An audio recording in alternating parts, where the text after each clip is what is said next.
শওকত মোল্লা 100 হাঁটছে এখান থেকে জাহান্নামের কুকুর।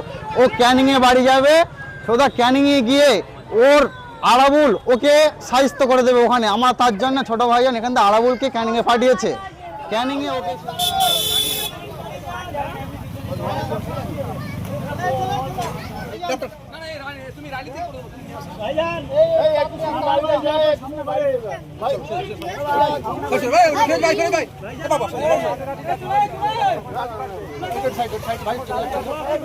বলছে কি করে সকালবেলা বলছে ভোট তোমরা পদ্মফুলি দাও, তাই বলে আইসিএফকে দিও না, ভাইজানকে ভোট দিও না।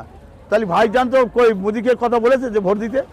মোদি বলেছে যে মোদি হটাও, দিদি বলছে যে মোদি হটাও, অভিষেক বলছে মোদি হটাও। তাহলে এখানে মোদি হটাও কথা বলেছে যখন, তাহলে ভোটটা তাদের দিতে বলছে কেন?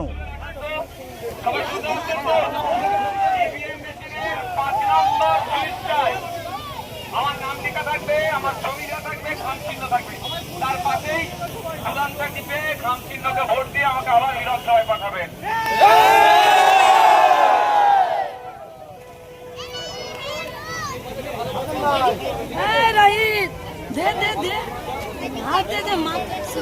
আমাদের এখানে প্রাণপ্রিয় ছোট ভাইজান আসছে, আমাদের ভাঙড়ের বিধায়ক প্রণয় এখানে ক্যান্ডিডেট হয়েছে। তার জন্য আমরা আজকে এখানে ডাব নিয়ে ভাইজানকে উপহার হিসাবে দেব যে ভাঙড় রক্তপাত চায় না, ভাঙড় এটা ব্যবসায়, এখানে খেটে খাওয়া মানুষ, মেহনতি মানুষ সবাই ভাইজানকে চায়, এটাই আমরা ভাইজানকে জানাবো।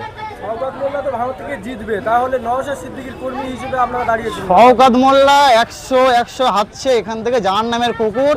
ও ক্যানিংয়ে বাড়ি যাবে, সোজা ক্যানিংয়ে গিয়ে ওর আরাবুল ওকে সাহিত্য করে দেবে ওখানে। আমার তার জন্য ছোট ভাইজান এখান থেকে আরাবুলকে ক্যানিংয়ে পাঠিয়েছে। ক্যানিংয়ে ওকে শেষ করবে এবং আমরা এখান থেকে জাহান্নামের কুকুর ওকে পাঠিয়ে দেবো ক্যানিংয়ে। আর দিদি আর মোদি এক হয়ে কথা বলছে, সামনে বলছে মোদি হটাও, বিজেপি হটাও, কিন্তু কি ভেতরে বলছে আবার মমতা বলছে যে ভোট তোমরা যদি আইসিএফকে দিও না, ভোট প্রয়োজন হলে তোমরা মোদি বাবুকে দাও, হ্যাঁ পদ্মফুলকে ভোট দাও। তো এই কথাটা বললো কি করে? এই কথাটা মুখ দিয়ে বলছে কি করে? সকালবেলা বলছে ভোট তোমরা পদ্মফুলি দাও, তাই বলে আইসিএফকে দিও না, ভাইজানকে ভোট দিও না। তাহলে ভাইজান তো কই মোদিকে কথা বলেছে যে ভোট দিতে? মোদি বলেছে যে মোদি হটাও, দিদি বলছে যে মোদি হটাও, অভিষেক বলছে মোদি হটাও। তাহলে এখানে মোদি হটাও কথা বলেছে যখন, তাহলে ভোটটা তাদের দিতে বলছে কেন? এই ভোটটা তাদের দিতে বলছে কেন? তাহলে এর কারণটা কি? ওনারা কি দুজনা ভাগ বটরা করে পরে পশ্চিমবাংলাটাকে দেবে?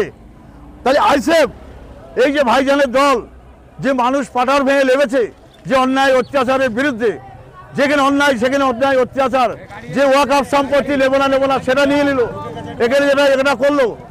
এই করার পরে তো আপনি চিন্তা করুন যে আমাদের মানুষ কোথায় রেখেছে।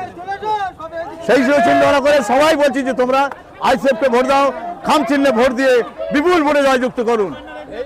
ভাঙড়ের মানুষ ওইসব খাবার পয়সা ওর দিকে চায় না। ভাঙড়ের মানুষ জেনে গেছে ও জাহান্নামের কুকুর, মানুষকে অত্যাচার করে, মানুষকে মেরে দেয়, দিন রাত্রে রাজ্জাক খাকে খুন করেছে। তাই ভাঙড়ের মানুষ নওশাদ ভাইজানকে চায়। এই যে মুসলমানদের ওয়াকফ সম্পত্তি যে লড়ছে ভাইজান, একমাত্র সারা পশ্চিমবাংলায় একটাই বিধায়ক, সেটা ভাঙড়ের বিধায়ক। ওয়াকফ সম্পত্তি এবং মসজিদ, মাদ্রাসা, কবরস্থান সব কিছুর দিকে ভাইজান আমাদের আগিয়ে আছে। এবং ওই জাহান্নামের কুকুরটাকে পাঠিয়েছে মমতা এখানে আমাদের ভাইজানকে হারানোর জন্য, কিন্তু ভাইজান হারছে না, এখানে 100% জিতছে। নওশাদ সিদ্দিকীর পাশে আপনি কেমন হিসেবে দাঁড়িয়ে আছেন? নওশাদ সিদ্দিকী আমাদের একটা আবেগ, নওশাদ সিদ্দিকী একটা ভালোবাসা, তাই নওশাদ সিদ্দিকীকে আমরা এই ফুল, ডাব, বিভিন্ন কিছু দিয়ে আমরা স্বাগতম জানাচ্ছি। নওশাদ সিদ্দিকীর জন্য কি জীবন দিতে পারবেন আপনি? ভাইজানের জন্য জীবন দিতে রাজি। আপনার নাম? আমার নাম এমডি ওমর ফারুক মোল্লা।